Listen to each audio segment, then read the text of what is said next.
Hello दोस्तों, भारत का संविधान का पार्ट 3 जो है उसके तहत आपका स्वागत है। आइए सब मिलकर तैयारी करते हैं।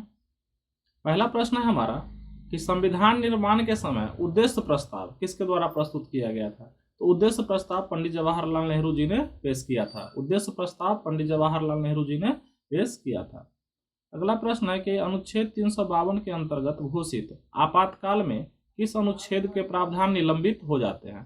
देखिए 352 जो लगता है राष्ट्रीय आपातकाल लगता है, नेशनल इमरजेंसी। ये कब लगता है? आपको बताया गया था कि जैसे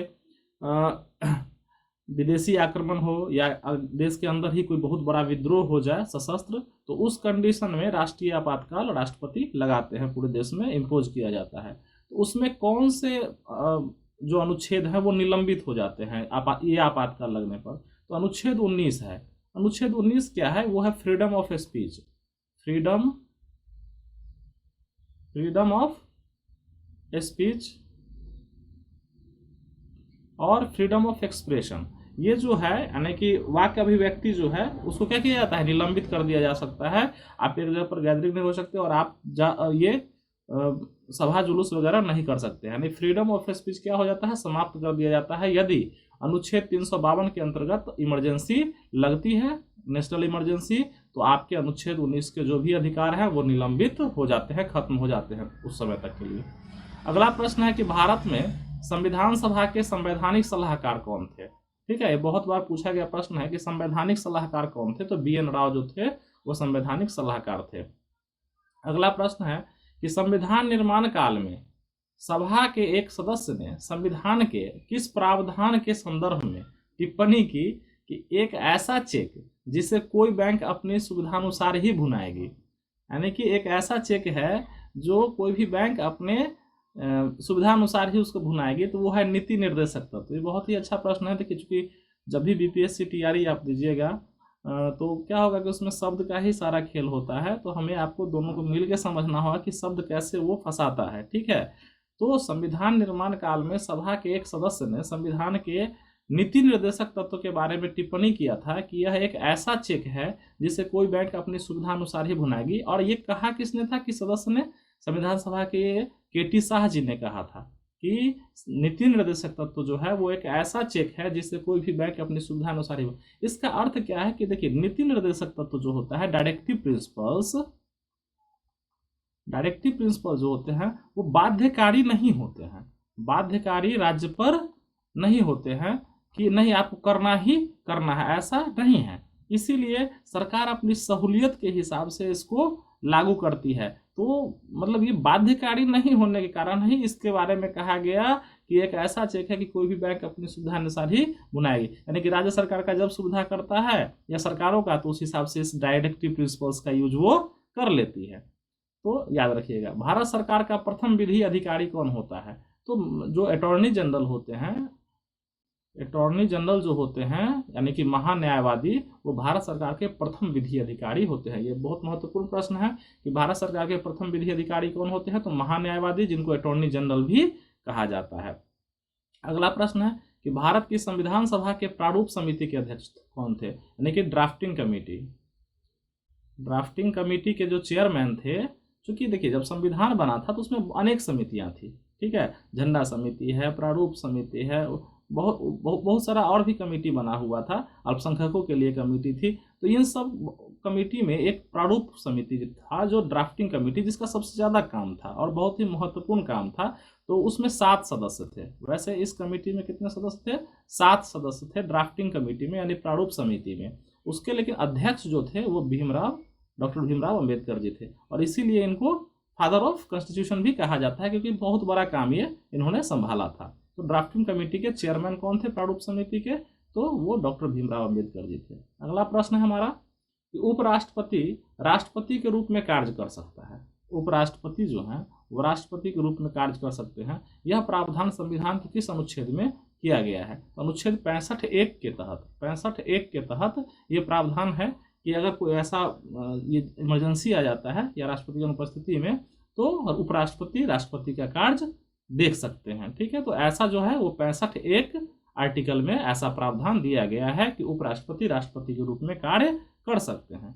अगला प्रश्न है, नीति निर्देशक तत्वों के अंतर्गत किस अनुच्छेद में पंचायती राज की बात कही गई है? नीति निर्देशक तत्वों के अंतर्गत किस अनुच्छेद में पंचायती राज की बात कही गई है? देखिए, डायरेक्टिव प्रिंसिपल्स जो होते हैं वो आर्टिकल 36 से लेके 51 तक है अनुच्छेद में, ठीक है। तो इसके तहत, और ये भाग 4 में भी आता है, भाग 4 में आता है नीति निर्देशक तत्व यानी कि डायरेक्टिव प्रिंसिपल्स, और इसके तहत जो पंचायती राज की बात कही गई है वो अनुच्छेद 40 में कही गई है। याद रखिएगा, नीति निर्देशक तत्व आर्टिकल 36 से 51 तक चलता है, ठीक है। अगला प्रश्न है कि गैर कानूनी रूप से अधिकार प्रयोग करने पर न्यायालय किस अधिकार का उपयोग करता है? तो अधिकार परीक्षा का उपयोग करता है। यदि गैर कानूनी रूप से कोई ऑफिसर अधिकार का प्रयोग करता है तो न्यायालय उसको अधिकार परीक्षा के तहत पूछताछ करता है। आगे बढ़ते हैं कि सरकारी अधिकारी से उसका कर्तव्य पालन करवाने हेतु न्यायालय किस रीट का उपयोग करता है, किस लेखा का उपयोग वो करता है न्यायालय? तो सरकारी अधिकारी से उसका कर्तव्य पालन करवाने हेतु न्यायालय किस रीट का उपयोग करेगा? तो परमादेश का उपयोग करता है, मिंडामस भी कहते हैं। परमादेश का उपयोग करता है सरकारी अधिकारी से उसका कर्तव्य पालन कराने के लिए न्यायालय।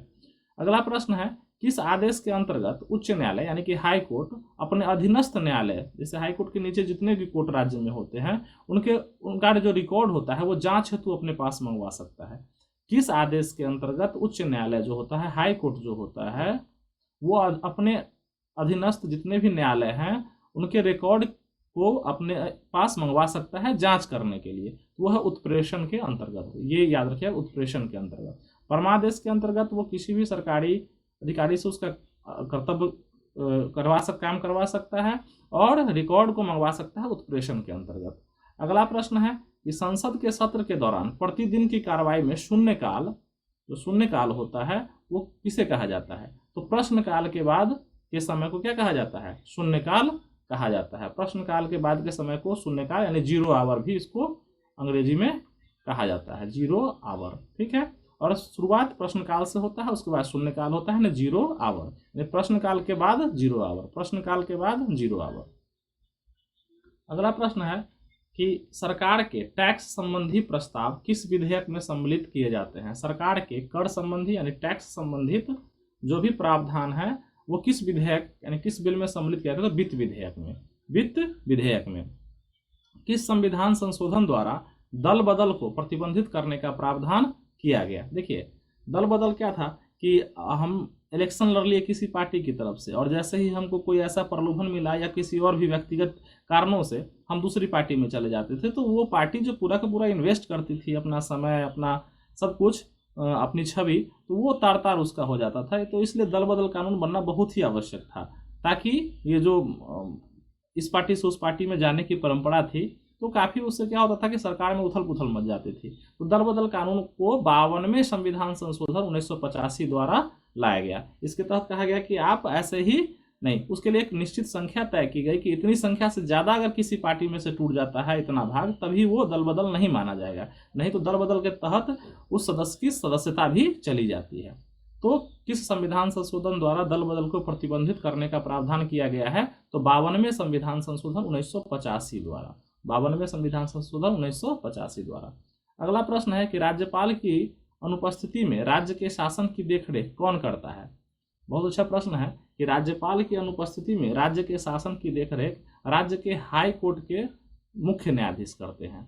राज्य के जो हाई कोर्ट होता है उसके मुख्य न्यायाधीश जो होते हैं वो राज्यपाल की अनुपस्थिति में राज्य के शासन की देखभाल करते हैं, ठीक है। अगला प्रश्न है, रविन्द्रनाथ टैगोर द्वारा रचित जनगण मन को संविधान सभा ने, जो कॉन्स्टिट्यूशन असेंबली थी, किस तिथि को भारत का राष्ट्रगान स्वीकार किया?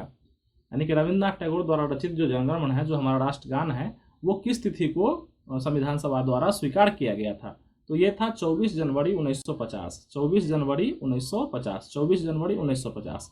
और वंदे मातरम अगर कहा जाए तो 26 जनवरी 1950, यानी 2 दिन बाद। देखिए, राष्ट्रगान पहले हुआ स्वीकार 2 दिन पहले गणतंत्र दिवस के, और ये जो हुआ था राष्ट्रगीत जो था बंकिम चंद्र चटर्जी के उपन्यास आनंद मठ का एक गीत था वंदे मातरम, उसे राष्ट्रीय गीत के रूप में 26 जनवरी 1950 को स्वीकारा गया। तो आप ऐसे याद रखिएगा, 24 जनवरी जनगण मन और 26 जनवरी वंदे मातरम 1950 में ही दोनों स्वीकार किया गया था। और वंदे मातरम कहाँ से लिया गया? तो बंकिम चंद्र चटर्जी के जो उपन्यास थे आनंद मठ, उससे लिया गया था वंदे मातरम गीत। ठीक है।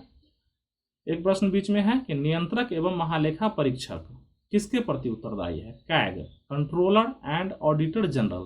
कैग जो होते हैं वो संसद के प्रति उत्तरदायी होते हैं। कैग का काम क्या है? मुख्यतः कैग का काम है कि सरकार ने जो भी खर्च किया है, जिस भी, वो राज्यों का भी ऑडिट और केंद्र सरकार का भी ऑडिट, जितना खर्च हुआ है उसके लेखा के अकाउंट्स की जांच वो करता है, ऑडिट करता है।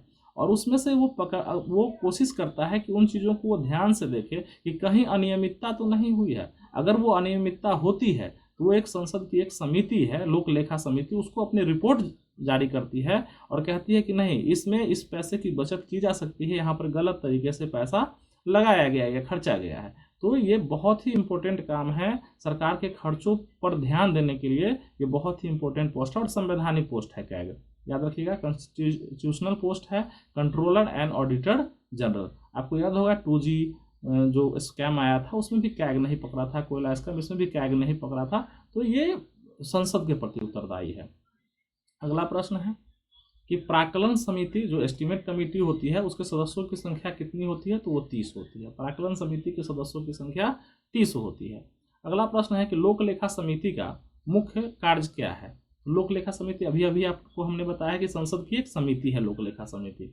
उसका काम है कि नियंत्रक एवं महालेखा परीक्षक के रिपोर्ट पर संसद का ध्यान वित्तीय अनियमितताओं की ओर आकृष्ट करना। देखिए, कैग जो रिपोर्ट जारी करती है वो करती है लोक लेखा समिति को।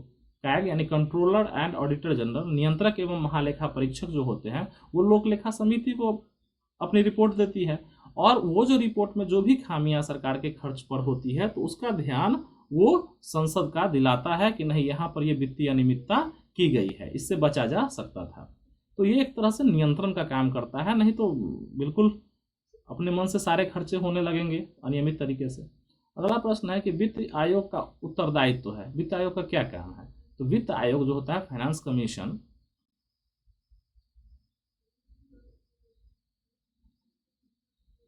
फाइनेंस कमीशन जो होता है उसका काम होता है केंद्र और राज्यों के बीच कोष यानी फंड के बंटवारे हेतु सिद्धांत निर्धारण, यानी एक फार्मूला तैयार करना। ये फार्मूला तैयार करता है कि कैसे करोड़ जो भी टैक्स वसूली होती है केंद्र सरकार के द्वारा, तो उसमें कैसे राज्य और केंद्र के बीच किस फार्मूले के तहत पैसे का बंटवारा किया जाए। नहीं तो क्या हो जाएगा, पूरा का पूरा गड़बड़ हो जाएगा।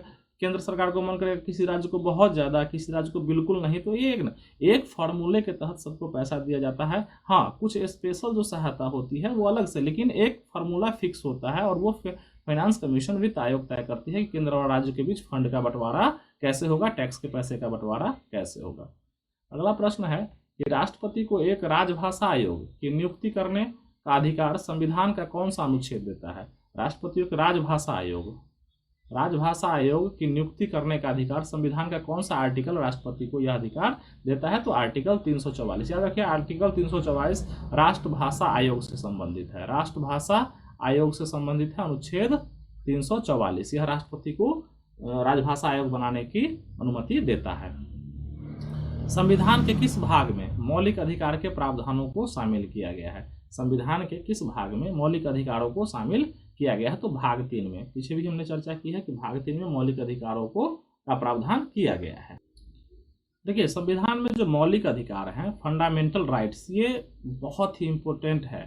ठीक है, क्यों? क्योंकि इसीलिए इसको संविधान का मैग्ना कार्टा कहा गया। इतना इंपॉर्टेंट पार्ट है कि इसके बिना संविधान का कोई मतलब ही नहीं बनता है। ये मौलिक अधिकार नागरिकों को दिए गए हैं और ये अनुच्छेद, याद रखिएगा, 12 से लेके 35 तक में इसकी व्यवस्था की गई है और ये भाग 3 में है। ठीक है, ये भाग 3 के अनुच्छेद 12 से 35 तक में मौलिक अधिकार को शामिल किया गया है। इसके तहत समता का अधिकार है, स्वतंत्रता का अधिकार है, शोषण के विरुद्ध अधिकार है, धार्मिक स्वतंत्रता का अधिकार है, शिक्षा एवं संस्कृति का अधिकार है और संवैधानिक उपचारों का अधिकार है।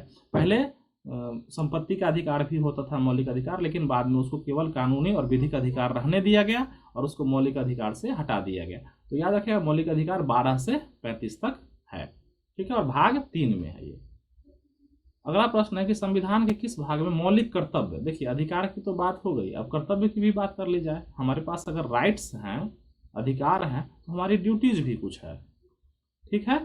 तो ड्यूटी है उसका वर्णन जो है भाग 4 में, याद रखिएगा अधिकार पहले दिया गया आपको भाग 3 में, और उसके बाद कर्तव्य भी निर्धारित किए गए भाग 4 में। और इसके लिए जो उपबंध है अनुच्छेद वो 36 से लेकर 51 तक है, 36 से लेकर 51 तक है।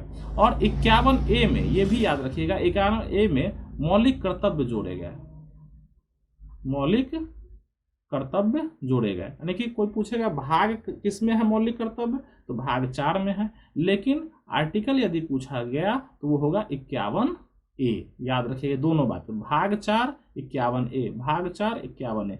देखिए इसमें 10 पहले मौलिक कर्तव्य थे, बाद में 11वें को भी जोड़ा गया। उसके तहत था कि माता पिता का यह ड्यूटी होगा कि वो 6 से 14 वर्ष तक के उम्र के बच्चों को अनिवार्य मुफ्त शिक्षा उपलब्ध कराए, यानी माता पिता का भी कर्तव्य निर्धारित किया गया 51A के तहत मौलिक कर्तव्य में, और 11वां वही था, ठीक है। पहले 10 थे, बाद में 1 को जोड़ा गया।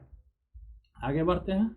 25वां प्रश्न है कि संघ की कार्यपालिका की शक्ति राष्ट्रपति में निहित होगी, जिसका प्रयोग वह स्वयं या अपने अधीनस्थ अधिकारियों द्वारा करेगा। संविधान के किस अनुच्छेद में यह प्रावधान वर्णित है?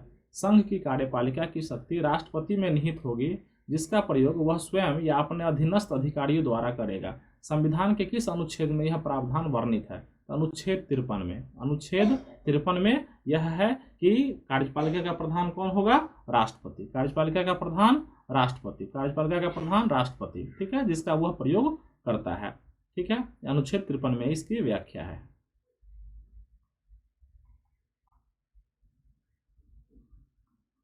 अगला प्रश्न है कि संसद की सार्वजनिक आश्वासन समिति का क्या कार्य है? देखिए आश्वासन समिति जो संसद की होती है वो है कि मंत्रियों द्वारा जो दिए गए आश्वासन होते हैं उसको पूरा करवाने का यह प्रयास करती है। देखिए मंत्री से जब कोई प्रश्न पूछा जाता है तो वो एक आश्वासन देते हैं, ठीक है, या लिखित आश्वासन भी देते हैं, या ऐसा होगा, तो उसको एक तरह से मॉनिटरिंग करके सार्वजनिक आश्वासन समिति जो है उसको पूरा करवाने का प्रयास करती है। ऐसा नहीं कि आप बोल दिए बस हो गया, उसको पूरा करवाने का प्रयास करती है। अगला प्रश्न है कि भारत में न्यायिक पुनरावलोकन का अधिकार किसको है? तो हाईकोर्ट और सुप्रीम कोर्ट को, याद रखिएगा हाईकोर्ट और सुप्रीम कोर्ट को न्यायिक पुनरावलोकन का अधिकार हाईकोर्ट और सुप्रीम कोर्ट को है। इसका अर्थ क्या है कि अगर संसद कोई कानून बनाती है या विधानमंडल कोई कानून बनाती है तो उसको ये देखने का अधिकार है कि ये जो अधिनियम बना, ये कानून बना है, ये संविधान के मूल भावना के अनुरूप है भी या नहीं। इसी को बोलते हैं न्यायिक पुनरावलोकन का अधिकार। वो ये जरूर देखती है, ठीक है, कि ऐसा तो नहीं कि आपने अपनी मर्जी से कुछ भी बना दिया जो नागरिकों के मौलिक अधिकार का भी हनन करते हो या संविधान की आत्मा के अनुरूप न हो, तो उसको वो रद्द करता है। तो यही न्यायिक पुनरावलोकन या न्यायिक समीक्षा का अधिकार सुप्रीम कोर्ट और हाई कोर्ट को है। आगे बढ़ते हैं। अगला प्रश्न है कि किसी संसद की अंतिम बैठक और आगामी सत्र की प्रथम बैठक के बीच कितने दिनों का अंतर हो सकता है? तो 6 महीना से ज्यादा का अंतर नहीं होना चाहिए, यानी संसद की 2 सत्रों के बीच कभी भी 6 मंथ्स से ज्यादा, यानी कि अंतिम दिन और उसका पहला दिन, उसके बीच में 6 महीने से ज्यादा का अंतर नहीं होना चाहिए संसद के 2 सत्रों के बीच, ठीक है। अगला प्रश्न है कि भारत के राष्ट्रपति को पद से हटाने की प्रक्रिया क्या है? तो संसद के द्वारा महाभियोग लगाकर राष्ट्रपति को पद से हटाया जा सकता है या हटाने की प्रक्रिया चलाई जा सकती है, और यह किसी भी सदन में लाया जा सकता है। राष्ट्रपति को हटाने के लिए महाभियोग जो है वो किसी भी सदन में लाया जा सकता है। यह भी प्रश्न पूछा जाता है किस सदन में यह प्रक्रिया शुरू की जा सकती है, तो इसके लिए कोई नियम नहीं है, लोकसभा या राज्यसभा किसी में भी यह प्रक्रिया लाई जा सकती है, और राष्ट्रपति को हटाने की प्रक्रिया महाभियोग है। अंतिम प्रश्न जो है इस पार्ट 3 का भारत के संविधान से, भारतीय राज्य व्यवस्था से, वो है कि भारतीय संसद के कितने अंग हैं? तो 3 हैं, 3 अंग हैं हम भारतीय संसद के, वो है लोकसभा, राज्यसभा और राष्ट्रपति। ये संसद के 3 अंग हैं, ये भारतीय संसद के 3 अंग हैं, लोकसभा, राज्यसभा और राष्ट्रपति। राज्यसभा को ऊपरी सदन कहा जाता है, ऊपरी सदन। लोकसभा को निम्न सदन कहा जाता है या निचली सदन। अच्छा, ये एक प्रश्न उठता है कि राज्यसभा को ऊपरी सदन क्यों कहा जाता है, जबकि ज़्यादा पावरफुल तो ये दिखाई देता है लोकसभा। बिल्कुल है, क्योंकि यहाँ पर डायरेक्ट जनता द्वारा चुने गए प्रतिनिधि होते हैं, ठीक है, और यहाँ पर तो डायरेक्ट जनता द्वारा चुने गए प्रतिनिधि नहीं होते हैं। फिर ये कैसे निम्न सदन है और ये कैसे उच्च सदन हो गया? तो देखिए राज्यसभा का विघटन नहीं होता है, विघटन नहीं होता है, क्योंकि इसका जो प्रत्येक सदस्य होते हैं वो 2 साल पर 1/3 सदस्य क्या होते रहते हैं, हटते रहते हैं और फिर नए लोग आते रहते हैं, तो इसका विघटन नहीं होता है। इसी वजह से यह ऊपरी सदन माना है। ये विद्वानों का सदन भी कहा जाता है। इसमें अनेक कला, साहित्य, खेल या अर्थशास्त्र, विभिन्न क्षेत्रों से लोग रखे जाते हैं जिनके बहुमूल्य विचार जो हैं सरकार तक पहुंचते हैं, जिससे बहुत सारा काम करने में आसानी होती है। इसलिए इस सदन को ऊपरी सदन कहा जाता है, क्योंकि इसका विघटन नहीं होता है। लेकिन लोकसभा विघटन होता है, 5 साल पर हो सकता है, या जब भी संख्या बल नहीं रहता है तो बीच में भी लोकसभा भंग हो सकती है, लेकिन राज्यसभा कभी भंग नहीं होता है। इसलिए यह ऊपरी सदन है और यह निम्न सदन है या निचला सदन है। उम्मीद है आपको प्रस्ताव पसंद आया होगा। अगर आपको पसंद आया तो अपने दोस्तों के साथ वीडियो को शेयर कीजिए, सब्सक्राइब कर दीजिएगा, लाइक कर दीजिएगा, कमेंट करके बताइएगा कैसा लगा, या किसी तरह के सुधार की आवश्यकता है तो। और सब मिलकर तैयारी करते हैं, देखिए अच्छा ही हुआ। जय हिंद।